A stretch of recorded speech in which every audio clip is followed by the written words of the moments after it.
Franchement, déménager, c'est déjà une mission. Mais quand t'arrives enfin dans ton nouveau chez toi, t'espères juste que tout ira bien, que t'auras la paix. Sauf que pour Léa, c'est pas du tout ce qui s'est passé. Elle a emménagé au fond d'une impasse pensant être tranquille. Mais très vite, elle sent qu'il y a un truc qui tourne pas rond. Et ce truc, c'est un voisin.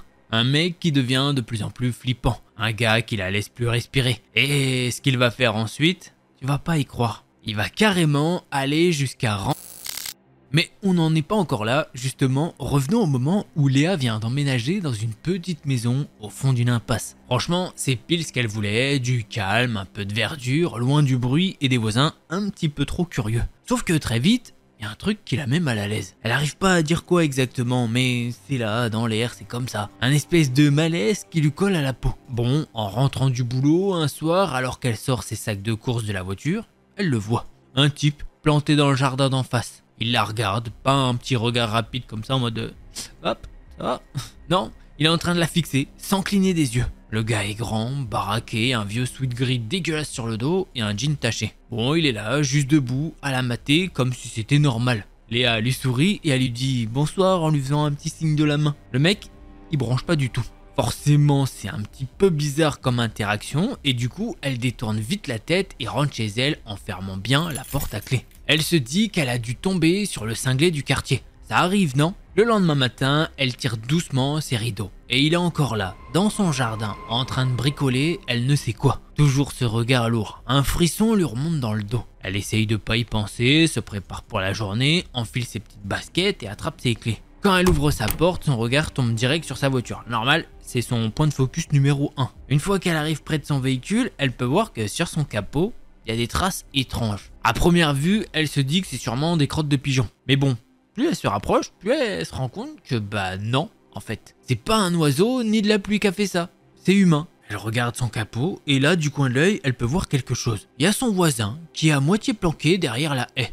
Et là, comme ça, sorti de nulle part, il sort de sa petite haie vu qu'il a été démasqué et il se met à cracher un gros molar bien dégueulasse sur son capot de voiture, comme ça, sans aucune gêne. Et bien évidemment, son regard reste fixé sur elle pendant qu'il le fait, comme un petit défi en mode tu vas faire quoi. Forcément, Léa, il y a un petit frisson qui lui remonte dans son dos et elle recule d'un pas et elle plaque ses clés contre sa poitrine. Elle qui se demandait qui avait pu faire ça, et au moins là, elle le sait direct. C'est lui, il cherche même pas à s'en cacher en plus. Le cœur en vrac, Léa essuie vite fait la saleté avec un vieux mouchoir trouvé au fond de sa poche et elle remonte chez elle à toute vitesse et claque la porte derrière elle. Elle bloque le verrou 2 fois, puis elle s'appuie contre la porte, les yeux fermés. Elle inspire, elle expire, ça commence vraiment à être flippant tout ça. Bon, les jours passent, Léa fait semblant d'ignorer son voisin, mais en vrai, il est partout. Toujours dehors dans son jardin. Il est toujours en train de l'observer. Parfois, quand elle jette un coup d'œil par la fenêtre pendant qu'elle fait la cuisine ou qu'elle fait la vaisselle, un truc comme ça, il est dans son jardin, tranquille et très souvent en train de regarder sa fenêtre.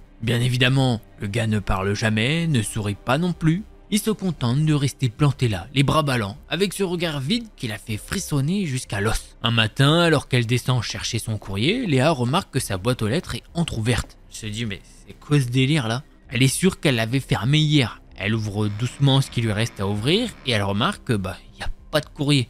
Alors que pourtant, elle est quasiment sûre que devrait y avoir du courrier. Du coup, elle regarde un petit peu par terre en mode peut-être qu'il est tombé ou quelque chose comme ça. Et à force, ses yeux tombent sur lui. Oui, le voisin, à quelques mètres, les mains dans les poches, un petit sourire en coin. Du coup, elle tente un petit « Salut ?»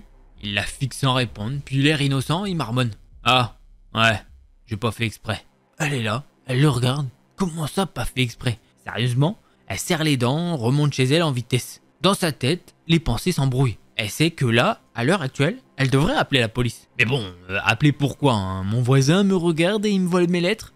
Les mecs, ils vont se foutre de sa gueule. Et le soir même, elle se fait violence. Elle descend, bien décidée à lui parler en face. Elle traverse la pelouse, le cœur battant, et s'arrête à quelques mètres de lui. Puisque oui, il est encore dans son jardin. Il est là, comme toujours, à moitié caché derrière sa haie. « Monsieur, pourquoi vous me faites ça ?» Elle sent ses mains trembler, mais elle reste plantée là. L'homme la regarde et répète avec une voix de mob insolent. « Pourquoi vous me faites ça ?» Léa, elle cligne des yeux, elle est en mode « Mais qu'est-ce qu'il me fait lui ?»« Mais vous me volez mon courrier !» Il ricane et il répète d'une voix nasillarde. « Et vous me volez mon courrier ?» Elle recule d'un pas, la gorge serrée, elle lui dit « Mais Mais arrêtez de faire ça! Mais arrêtez de faire ça! Le gars se fout tellement de sa gueule qu'il mime ses gestes, il exagère chaque mot, chaque intonation, hein. Vraiment, c'est un gros gamin, quoi, clairement. Léa sent la panique monter, elle tourne les talons et file se réfugier dans sa maison. Et si ça pouvait s'arrêter là, toute cette embrouille, on pourrait se dire, bon, c'est très flippant déjà, mais bien évidemment, ça va aller un petit peu plus loin. 2 jours plus tard, en rentrant d'une petite course rapide, elle trouve sa porte d'entrée entrouverte. Je peux vous dire que là, son cœur s'arrête net. Elle pousse doucement la porte, à l'intérieur, tout semble normal, il n'y a pas l'air d'avoir eu un cambriolage. Du coup, ça la rassure un petit peu, mais bon, c'est quand même très chelou, une intrusion chez elle, à moins qu'elle ait oublié de fermer la porte et que le vent l'ait ouverte, même si ça lui paraît peu probable. Elle fait un premier tour de sa maison et franchement, il n'y a rien de choquant. Elle nous dit qu'elle fait ce qu'elle a à faire, bon, on sait pas, mais voilà. Et à un moment, elle retourne dans le salon. Et là, elle comprend qu'il s'est bien passé quelque chose. Sur son canapé, il y a une flaque. Il y a clairement une odeur nauséabonde qui lui entre dans les narines. Elle s'approche, elle est écœurée et il y a quelqu'un qui a pissé sur son canapé. Léa, elle recule d'un bond, une main sur la bouche. Là, c'est plus du harcèlement, c'est de la folie pure. Elle sait, il n'y a pas besoin de savoir nanani nanana, c'est qui a fait ça. C'est son voisin. C'est pour vous dire que normalement, quand elle doit rentrer chez elle à pied, elle doit passer devant chez le voisin.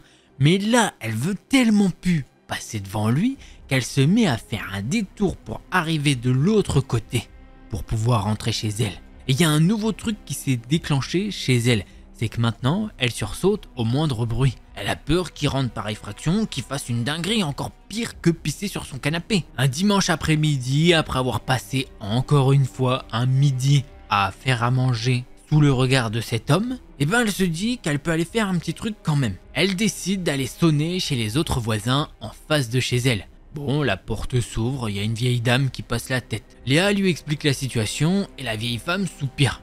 Ah ouais, lui, ouais. Il a déjà fait pareil avec les autres. Avant toi, il y avait un couple. Ils sont partis au bout de 3 mois. Léa remercie cette dame pour ses explications et se rend à la maison d'à côté. Et bah chez eux, c'est pareil. Ils lui disent que l'homme est cependant très dérangé quand même. Et avant le couple, il y avait déjà une autre personne qui habitait là et elle n'a pas fait long feu. Personne n'a jamais vraiment osé porter plainte et personne n'a réussi à le faire partir. En rentrant chez elle, Léa, elle se sent prise au piège. Elle ne sait pas quoi faire contre ce voisin. Et c'est pour ça qu'elle partage son histoire sur internet pour avoir un petit peu des conseils. Et forcément, dans les commentaires, le conseil qui est revenu le plus souvent, c'est appeler la police. Parce que certes, il était chelou dans le jardin. Bon voilà, qu'est-ce que tu veux, il est dans sa propriété à lui. Quand je dis dans son jardin, c'est son jardin à lui, hein, c'est pas le sien à elle. Donc il est en toute légalité. Mais derrière, bon, je pense que voler le courrier, je pense que là il y a moyen de faire quelque chose déjà peut-être. Et ensuite il rentre chez elle pour pisser. Je pense que voilà, ça me fait un petit peu rigoler parce que c'est le truc un peu pipi caca, donc je suis un gamin. Mais en vrai, de vrai, c'est hyper flippant parce que là c'est ça, mais ça va être quoi la prochaine fois? Et il va arriver, il va lui mettre un couteau sous la gorge. Oh tu me fais chier, dégage de là. Donc voilà, première histoire malaisante, c'est tranquille, genre pas full horreur, mais très malaisant. Allez, on passe au prochain thread. Alors avant de commencer ce second thread, je vais vous faire une petite intro. Je suis Delcor pour ceux qui ne me connaissent pas. Et je vous remercie d'avoir cliqué sur cette vidéo et d'avoir kiffé déjà le premier thread. Voilà, pour aujourd'hui il y aura 5 voire 6 threads, ça va dépendre de la longueur un petit peu. Et je dois vous remercier pour les vidéos qui en ce moment, ça va, vous avez l'air d'apprécier, donc je suis très content, vous m'apportez du soutien. Là, en ce moment, je peux vous dire que les pouces bleus, ça fait une différence. À chaque fois, je vous demande des pouces bleus. Et ça fonctionne, je vous jure. Voilà, en tant que youtubeur, vous pouvez peut-être pas croire certains, les gros ou quoi, mais là, honnêtement, moi, en tant que petit, il y a peut-être... il y a pas... Peut-être que... je sais plus parler. Alors, je voulais dire que peut-être que c'est peut-être pas que les pouces bleus qui fonctionnent, peut-être que voilà. Mais en tout cas, il y a une corrélation. Plus il y en a, plus ça fonctionne. Donc, je sais pas si... Voilà, mais en tout cas, c'est pour ça que je vais vous redemander de mettre des pouces bleus. On va essayer de passer à 1000 et je sais pas, si vous pouvez mettre 1000 pouces bleus, ce serait une dinguerie parce que vraiment ça me fait trop plaisir. Pour vous dire, à la base aujourd'hui, une compilation devait sortir. Voilà, aujourd'hui c'était une compilation qui devait sortir, voilà, c'était pour me reposer un petit peu. Mais honnêtement, quand je me dis que là ça vous plaît de fou, je suis trop content, vraiment, je vais pas vous mentir, des fois quand ça fonctionne pas trop, ça fait pas plaisir non plus. Et là, franchement, si vous me régalez, moi je vous régale. Ah, vous connaissez, Delcor c'est comme ça, vous régalez, je régale. Voilà, donc je vais pas vous prendre plus de temps. Franchement, un grand merci à vous Et si vous n'êtes pas encore abonné, n'hésitez pas à le faire. Cliquez sur ce pouce bleu. Enfin non, justement, pas le pouce bleu. Ah, ça y est, je suis trop content, je dis n'importe quoi. Non, cliquez sur abonnez-vous parce qu'il y a 2 vidéos par semaine en ce moment, le mardi et le vendredi à 19 h. Voilà, je vous prends plus de temps, on passe avec la deuxième histoire.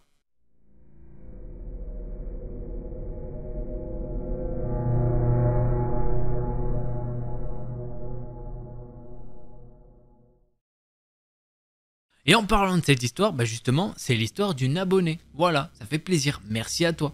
Nathalie, à l'époque, elle vit à Saint-Tropez avec son ex-mari Johnny. Ils bossent comme des dingues. Faut dire qu'à Saint-Tropez, avec les touristes, c'est non-stop et super fatigant. Nathalie, elle est responsable vendeuse dans une boutique de fringues et Johnny est assistant de direction dans un resto. Un soir où ils sont enfin en repos, ils ont envie de se changer les idées. Du coup, ils décident de passer une soirée à Saint-Raphaël, pas loin de chez eux. Au programme, un bon resto et puis un petit tour au casino, histoire de tenter leur chance aux machines à sous. Bon, on sait jamais. La soirée commence super bien, le repas est top et pendant qu'ils mangent, Nathalie se souvient qu'il parle de la vie, qu'elle est précieuse, qu'on peut la perdre à tout moment et qu'il faut en profiter à fond. Vous voyez le genre de discussion. Et après le resto, direction le casino, comme prévu. Il y a pas mal de monde et là, ils tombent sur 2 potes. Lassène et Louis. Faut savoir que Lassène est videur dans une boîte de nuit hyper connue de Saint-Tropez. Il joue un peu aux machines à sous, mais il gagne rien. Tant pis, la soirée est quand même cool. Ensuite, Johnny a une envie, aller essayer la roulette. Il a jamais eu l'occasion, et là, bingo, la chance du débutant, il gagne une petite somme. Ils sont super contents et excités, même si, c'est pas le jackpot non plus. L'heure de rentrée arrive et ils se dirigent vers le parking pour récupérer leur voiture. Le parking est plutôt sombre, ambiance glauque.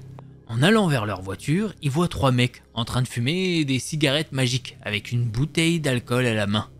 Les types les accostent pour leur demander des clopes, mais Nathalie et Johnny n'en ont pas. Il n'y a personne d'autre autour, juste ces 3 lascars. Les mecs deviennent insistants et l'agressivité monte vite. Ouais, vous avez intérêt à nous donner des cigarettes, le portefeuille, et toi la connasse, tu donnes aussi ton sac. L'un des types se jette sur Johnny et commence à le frapper en criant plein d'insultes. Pendant ce temps, un autre met un couteau sous la gorge de Nathalie pour qu'elle ne bouge pas et qu'elle n'aille pas chercher de l'aide. À cette époque, ils ont pas de portable, donc clairement c'est la panique totale. Johnny essaye de se défendre comme il peut, mais ils sont maintenant 2 sur lui et l'un des agresseurs sort un couteau. Nathalie est pétrifiée de peur et là, d'un coup, elle voit au loin les 2 potes qu'ils ont croisés dans le casino arriver dans le parking.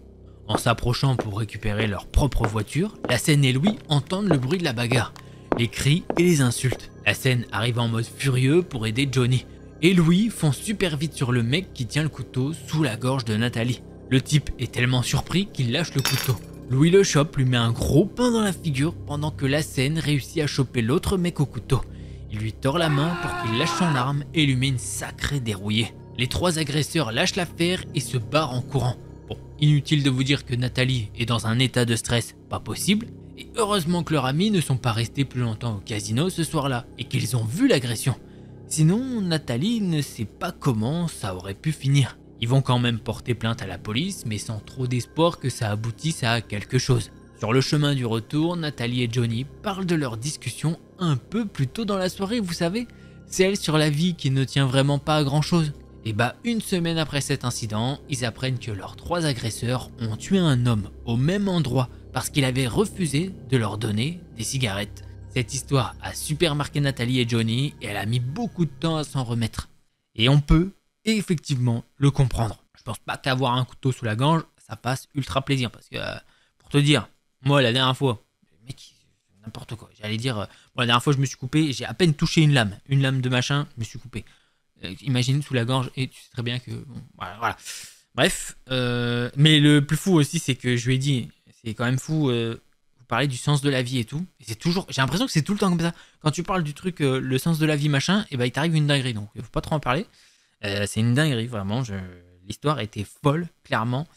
Elle va très vite, mais elle est intense, quoi. Donc franchement, un grand merci à toi de nous l'avoir partagé, merci beaucoup. Et si vous aussi vous voulez en partager une, ça se passe sur delcorstory@gmail.com. Vraiment, un grand merci à toi parce que c'est, à mon avis, je pense que ça a dû faire des flashbacks en racontant l'histoire là. Ça devait pas être très très cool. Allez, Merci et on passe à la prochaine histoire.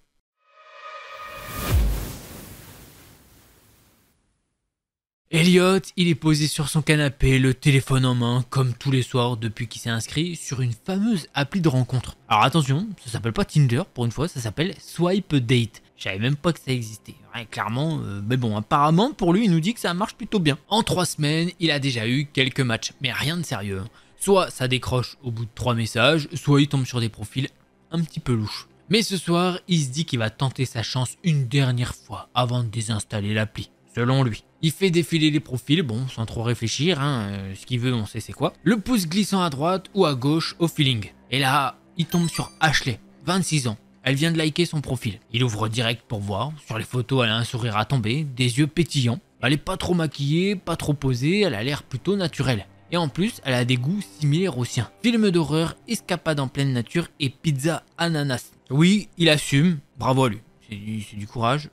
Voilà, n'hésitez pas à me dire si vous aimez la pizza ananas dans les commentaires, j'ouvre un débat. Personnellement, c'est non. Voilà, mais bon, c'est comme ça. Bref, revenons à l'histoire. Elliot, il engage la conversation, un truc léger. Alors, pizza ananas, t'aimes vraiment? Elle répond presque immédiatement et il enchaîne. Pas de blanc jet, non, il n'y a pas de réponse monosyllabique, c'est-à-dire oui, non. Elle est drôle, intelligente et elle propose même qu'ils se rencontrent. Pas dans un café ou un bar comme d'habitude, mais directement chez elle. Vas-y, tu peux venir, j'habite pas loin, je te ferai découvrir la meilleure pizza de ta vie. Elliot, il hésite, c'est un peu direct, non? Mais en même temps, ça change et puis elle a l'air trop cool pour être une arnaque ou un truc chelou. Alors, il accepte. Elle lui envoie son adresse, un quartier à une vingtaine de minutes en voiture. Il se lève, se passe un coup d'eau sur le visage, un dernier petit check dans le miroir, jean propre, chemise pas trop froissée, cheveux en bataille, mais dans le style... Oh t'as vu, j'ai pas trop fait exprès, bon, ça passe. Il attrape ses clés et il file. Elliot roule doucement, musique à fond en se répétant qu'il n'y a aucune raison de stresser. Pourtant, au fond de lui, il sent une petite boule d'appréhension. Pas son premier encart, mais aller directement chez quelqu'un qu'il n'a jamais rencontré, c'est une première. Lui-même le dit, il aurait dû réfléchir avec son cerveau en premier et pas l'autre truc. Il se dit qu'il aurait dû au moins prévenir un pote juste au cas où. Mais bon, il se trouve ridicule. C'est pas comme si Ashley, elle avait l'air suspecte. Il jette un coup d'œil à son téléphone, posé sur le siège passager. L'adresse est dans un coin qu'il connaît pas trop. Mais bon, ça reste en ville, donc rien d'anormal. Enfin, jusqu'à ce qu'ils prennent la dernière sortie. Les rues deviennent plus sombres et les lampadaires plus rares. Il y a de moins en moins de maisons et celles qui restent ont l'air un peu délabrées. Pas un chat dehors, pas une lumière qui filtre des fenêtres. Il se dit ah ouais, super l'ambiance ici. Il ralentit en s'approchant de l'adresse, la maison d'Ashley est au bout d'une rue sans issue. Une petite maison avec une lumière jaune qui clignote sur le porche. Pas de voiture garée devant, c'est propre mais un peu vide. Comme si personne n'y vivait vraiment. Bon, il coupe le moteur et reste assis une seconde, le regard fixé sur cette maison. Son instinct lui dit clairement de faire demi-tour. Bon, c'est peut-être juste le stress, mais il a un mauvais pressentiment. Il prend son téléphone quand même pour envoyer un petit message à un pote. Il lui dit qu'il va pas tarder à aller voir son date et qu'il a un stress de fou. Il se dit qu'il pourrait encore partir. Personne ne le forcerait à entrer. Personne ne sait qu'il est là devant la maison. Mais bon, il est là et Ashley a vraiment l'air sympa. Il sort de la voiture, glisse son téléphone dans sa poche et avance vers la porte. À chaque pas, il se sent un petit peu plus con de s'être mis dans cette situation. Il frappe doucement. Pas de réponse. Il frappe une deuxième fois. Plus fort cette fois. Toujours rien. Il recule d'un pas, prêt à retourner à sa voiture quand, enfin, la porte s'ouvre d'un coup. Ashley est là, un sourire sur les lèvres. Elle est encore plus jolie que sur ses photos. Mais elle a l'air un peu différente, plus tendue. Désolé, j'étais dans la cuisine, je t'ai pas entendu. Entre, allez, fais comme chez toi. Elliot, il hésite, mais il finit par rentrer. L'intérieur est propre, mais il y a presque rien. Un canapé, une table basse et une vieille télé. Les murs sont nus, pas de photos, pas de déco. Ça sent un peu la peinture fraîche, comme si la maison venait juste d'être tapée. Ashley referme la porte derrière lui et sourit. Alors, t'as trouvé facilement? Ouais, ça va, j'ai pas trop galéré. T'habites ici depuis longtemps? Ouais, quelques mois, je voulais un endroit tranquille. Elle lui fait signe de poser ses affaires sur la table basse. Vas-y, pose ton téléphone là. T'en auras pas besoin de toute façon. Elliot hésite une seconde, mais bon, il s'exécute. Il se dit qu'il est trop parano, ça y est. La meuf devant lui, elle existe vraiment. C'est sûrement une meuf normale qui veut pas qu'il soit scotché à son écran. C'est bien normal pendant un date. Mais il peut pas s'empêcher de se demander pourquoi elle a insisté là-dessus. De base, il l'aurait sûrement fait. Bon, bref, il passe à autre chose. Ashley l'invite à s'asseoir et file dans la cuisine. Je vais chercher des boissons. Fais comme chez toi. Elliot, Bah, il fait comme chez lui, mais il reste assis sur le canapé. Il est de plus en plus mal à l'aise en vrai. Il entend des bruits dans la cuisine, comme si elle fouillait dans des tiroirs ou déplaçait des trucs. Puis un autre bruit, plus sourd, venant de l'étage. Il tourne la tête vers le plafond et il tend l'oreille. Elle revient avec 2 verres et s'assied à côté de lui. Alors, raconte-moi, t'as souvent des rencarts via l'appli? Bon, il répond vaguement, il veut pas trop dire qu'effectivement, il fréquente l'appli, un petit peu trop souvent. Mais en fait, il y a aussi autre chose. Son esprit est ailleurs. Il a envie de poser des questions, de savoir s'il y a quelqu'un d'autre dans la maison. Parce que clairement, là il entend des bruits chelous. Mais bon, il se retient. Pas envie de passer pour un mec flippé, hein. Ça la fout mal, surtout pour un premier rendez-vous. Puis, il entend un autre bruit. Plus fort cette fois. Ça vient clairement de l'étage. Elliot, il se redresse un peu et il lui fait « Mais c'est quoi ça ?» Ashley rit nerveusement. Oh, c'est sûrement le vent, hein. Cette maison elle fait toujours des bruits bizarres. Sauf qu'Elliot, il est pas très convaincu, il y a quelque chose qui cloche et il commence à se demander si venir ici c'était vraiment une bonne idée. Il jette un œil sur son téléphone posé sur la petite table basse devant lui. Il capte toujours le réseau et bon, ça le rassure un petit peu. Au pire, il peut appeler quelqu'un s'il se passe un truc bizarre. Ashley est à côté de lui, souriante, détendue. Enfin, c'est ce qu'elle veut faire croire. Elliot sent que au fond d'elle, elle est un peu nerveuse. Elle bouge beaucoup, se passe une mèche de cheveux derrière l'oreille toutes les 2 secondes. Elle essaye de combler les blancs en parlant de tout et de rien. Mais il sent qu'il y a quelque chose qui cloche. T'as une maison sympa. T'es toute seule ici? Il dit ça pour essayer de briser le silence un petit peu qui s'installe de temps en temps. Elle rigole, mais c'est un rire forcé. Ouais, parfois j'ai des amis qui passent, mais là ce soir, il y a que nous. Elliot, il acquiesce, mais il a pas l'air convaincu non plus. Depuis qu'il est arrivé, il a entendu plusieurs fois des bruits venant de l'étage. Et puis, il y a aussi cette ambiance. La maison, elle est trop vide, trop impersonnelle. Il n'y a pas de photos, il n'y a pas de déco, il y a vraiment le strict minimum. Ça ressemble plus à un Airbnb qu'à une vraie maison habitée. Un bruit sourd résonne encore, venant d'au-dessus. Cette fois, c'est impossible de faire comme si de rien n'était. Elliot pose son verre sur la table basse et regarde Ashley. Mais t'es sûr qu'on est seul? Elle hésite une seconde, puis lui sourit. Ouais, c'est rien, cette maison, je te l'ai dit, elle est vieille, elle craque souvent. Mais avant qu'Elliot ait le temps de répondre, un autre bruit se fait entendre, plus proche, comme si quelqu'un déplaçait un meuble à l'étage. Il se lève instinctivement, son regard fixé sur le plafond. Écoute, je veux pas être parano, mais il y a clairement quelqu'un là-haut. Ashley, elle se lève également, elle est tendue. Ok, c'est bon, t'as raison, j'ai un coloc qui devait pas être là ce soir, mais il a peut-être changé d'avis. Elliot plisse les yeux. Un coloc? Tu m'as dit que t'étais seule. Elle ouvre la bouche pour répondre, mais elle est coupée par le bruit de pas dans l'escalier. Elliot tourne la tête vers le couloir. Un homme descend tranquillement, comme s'il était chez lui. Grand, costaud, tatouage sur les bras. Le genre qui n'inspire pas confiance à première vue selon lui. Ash. C'est lui? Ashley baisse les yeux, visiblement mal à l'aise. Ouais, c'est lui. Elliot recule d'un pas, son cœur battant à toute vitesse. Attends. C'est quoi ce délire? Le type descend les dernières marches et s'avance vers lui. T'inquiète mon gars, c'est juste une petite vérif. Passe-moi ton téléphone, tes clés de voiture et ton portefeuille. Et tout se passera bien. Elliot secoue la tête. Mais t'es sérieux là?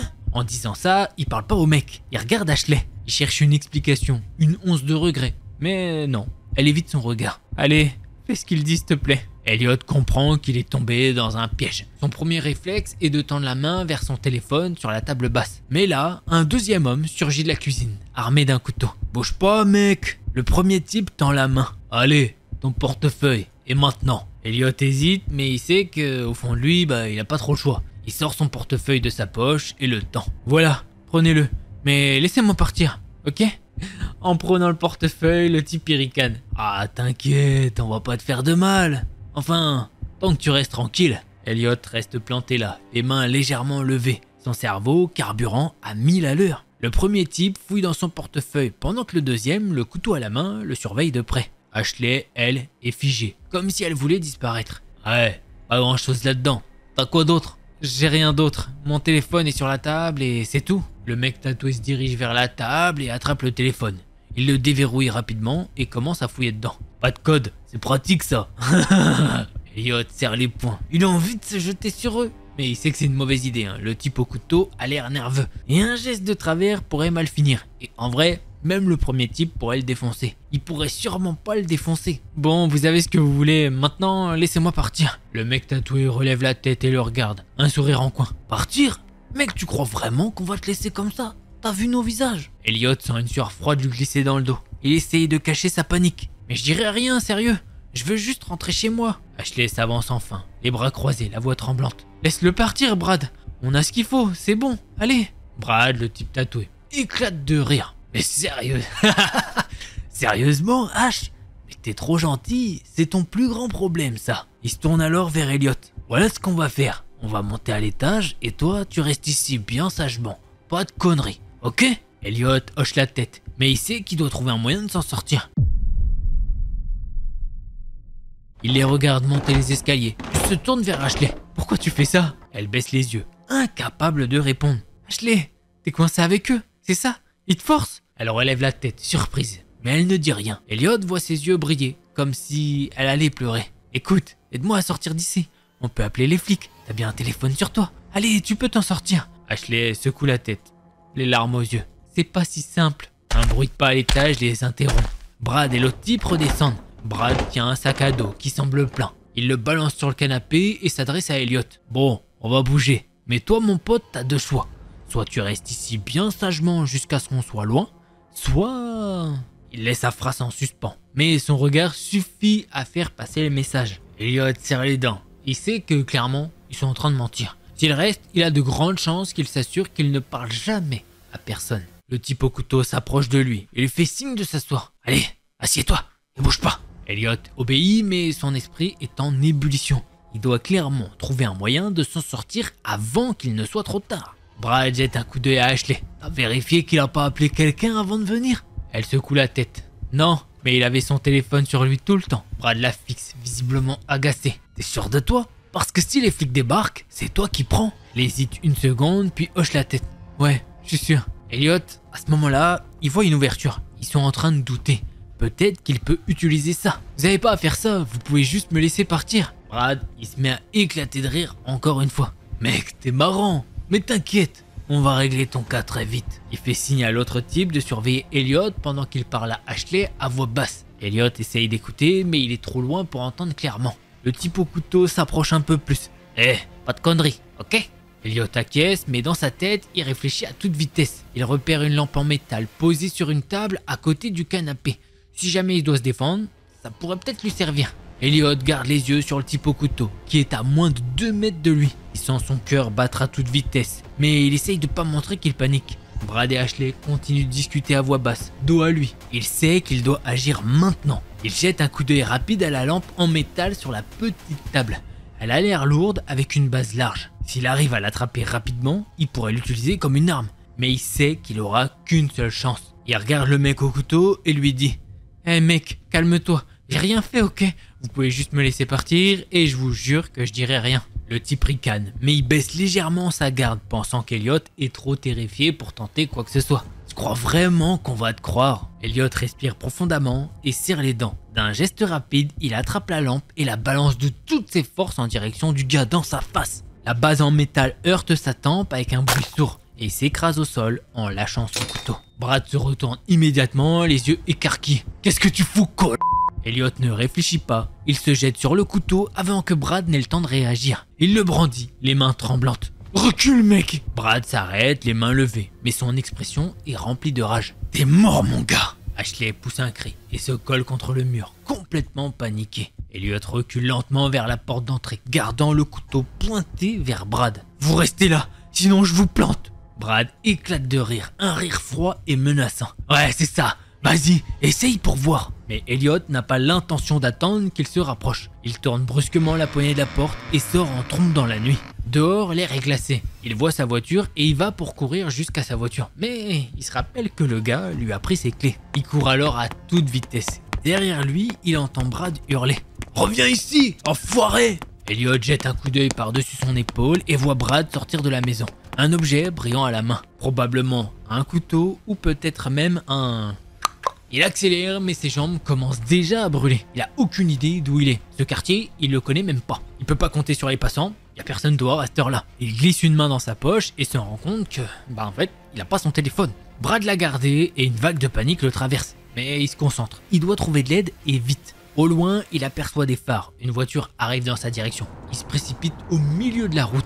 En agitant les bras, il se met à dire « Stop, arrêtez, aidez-moi !» La voiture ralentit, mais juste avant de s'arrêter complètement, elle accélère brusquement et le contourne, klaxonnant bruyamment. Elliot reste figé, les mains sur les genoux, essayant de reprendre son souffle. Quand il regarde un petit peu derrière lui, eh bien il peut voir que Brad est au loin. Elliot regarde autour de lui, désespéré, et il repère une ruelle sombre sur sa gauche. Sans réfléchir, il s'y engouffre, espérant semer le gars qu'il suit. Elliot avance à l'aveugle dans cette ruelle hyper sombre. Chaque bruit lui file une montée de stress. Il fait tomber ce qui ressemble à une poubelle et ça fait un bruit de malade. Il se planque contre un mur, essayant de calmer son cœur qui bat à toute vitesse. Il se dit qu'il a sûrement semé Brad, mais pour combien de temps? Ce gars a pas l'air du genre à lâcher l'affaire. Et si les autres débarquaient aussi? Puisque je vous rappelle, il était pas tout seul. Il repère une benne à ordures ouverte. C'est immonde, ça pue la mort, mais clairement, il a pas le choix. Il grimpe dedans, se faufile entre deux sacs et referme le couvercle. Il fait noir complet, l'air est lourd, mais au moins, il est planqué. Il se force à respirer lentement, même si son cœur tambourine comme un malade. Il reste figé, tous ses sens en alerte. Le temps passe, 1 minute, 1 heure peut-être, impossible à dire. Ses muscles sont en compote. L'odeur, quant à elle, lui donne envie de gerber. Mais il tient bon, il ose même pas bouger, de peur d'attirer Brad ou son complice. À un moment, il entend des pas, lents et lourds. Quelqu'un cherche quelque chose. Ou quelqu'un. Il retient son souffle. Les pas s'arrêtent juste à côté de la benne. Il serre les dents, son corps crispé comme jamais. Les secondes s'éternisent, puis enfin, les pas reprennent et s'éloignent. Il attend encore un bon moment, jusqu'à ce que le silence soit total. Puis il soulève doucement le couvercle et jette un coup d'œil dehors. La ruelle est vide. Ses jambes tremblent quand il sort de la benne. Il marche vite sans trop savoir où il va, mais il veut juste mettre le plus de distance possible entre lui et cet enfer. Il finit par tomber sur une station-service éclairée. À l'intérieur, le caissier somnole derrière le comptoir. Elliot entre, l'air en vrac, et demande d'une voix rauque. Vous avez un téléphone? Le caissier le regarde bizarrement, mais lui tend un vieux combiné. Elliot compose direct le numéro de son frère, le seul à qui il peut parler. Ouais, c'est moi.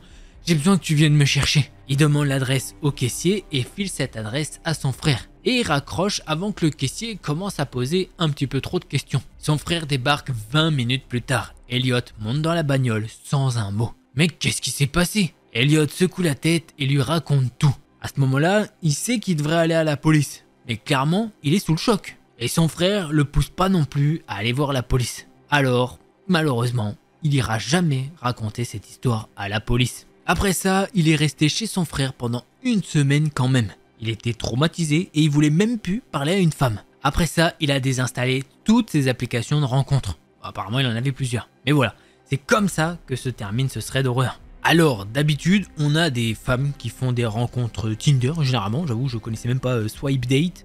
On apprend des choses à chaque fois, c'est bien, hein, mes petites recherches à chaque fois sur les threads, je connaissais pas. Et bah du coup, pour une fois, c'est un homme qui se fait piéger. Enfin, c'est pas si rare aussi, j'en avais fait d'autres. Et même une fois sur Badoo, la femme, ils avaient tué quelqu'un, hein, carrément. Donc c'était une sorte de true crime un petit peu, c'était un thread true crime. Donc voilà, qui était sur Badoo, site de rencontre, comme quoi il n'y a pas que les femmes qui... J'imagine que c'est plus les femmes, il faudrait des pourcentages mais je les ai pas, hein, donc voilà. Histoire de fou, clairement moi je l'ai kiffé, voilà, je sais pas ce que t'en as pensé. On va passer au prochain thread.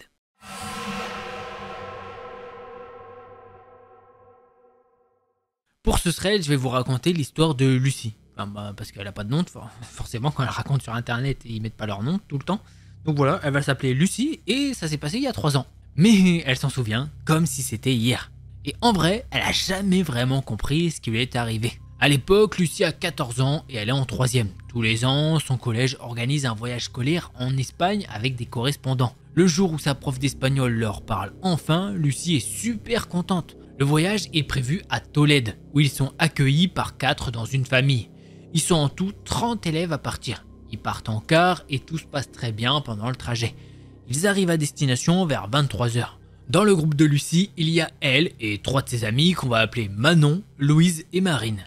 Leur famille d'accueil est super respectueuse et attentionnée. Jusque-là, aucun problème, hein. Leur correspondante et son frère leur montrent leur chambre. Pour Manon, c'est au fond du couloir du 1er étage. La maison est vraiment très grande. Lucie au rez-de-chaussée, Marine au 2e étage et Louise dans une chambre en haut. Après avoir défait leurs valises, c'est l'heure de dormir. Le lendemain, ils sont attendus pour une visite de l'ancien quartier de la ville, super riche en culture et en patrimoine. Bien sûr, elles sont toutes crevées. Manon, Marine et Louise descendent pendant que Lucie les attend en bas. Elles mangent, s'habillent et partent vers midi avec leurs 2 correspondants. Et là, c'est la pire journée de sa vie qui commence.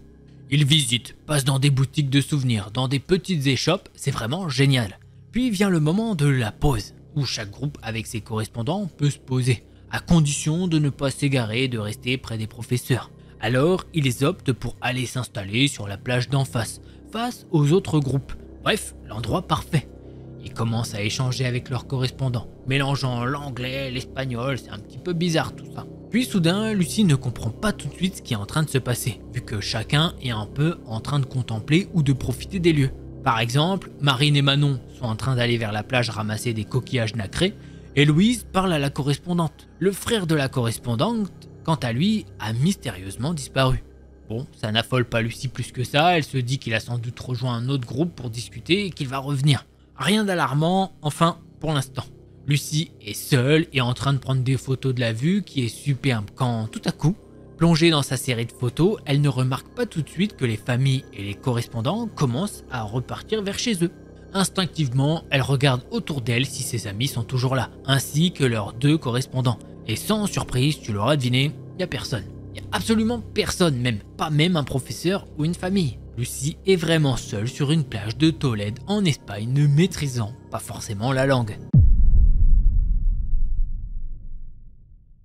Il est aux alentours de 18h30, 19h et elle est en stress total.